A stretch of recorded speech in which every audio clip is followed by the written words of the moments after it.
Remember that cryptocurrencies are associated with a high degree of risk, so it goes without saying you should do your homework before investing.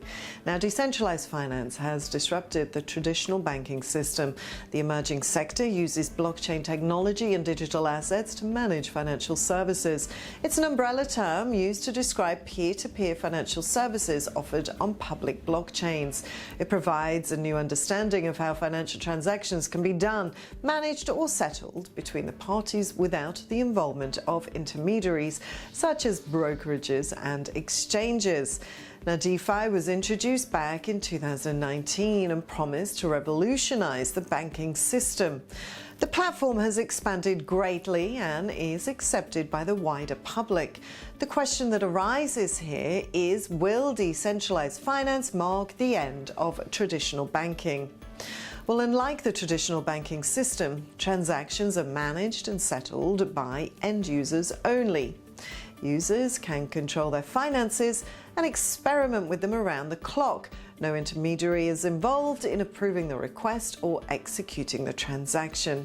So everything happens on the blockchain automatically. It's in the blockchain where data can be changed once entered. It's transparent as well. Decentralized finance also solves the issue of data privacy, data manipulation, or mismanagement.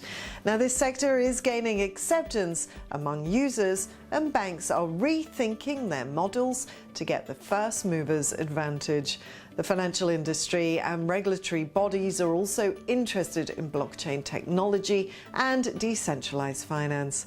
However, it does seem a little difficult to integrate it into all aspects of banking.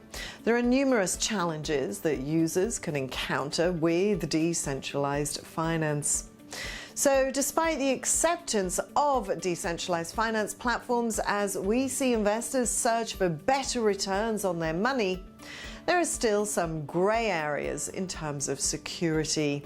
Its decentralized nature is the biggest risk, as governments and banking regulators cannot regulate the transactions on these platforms.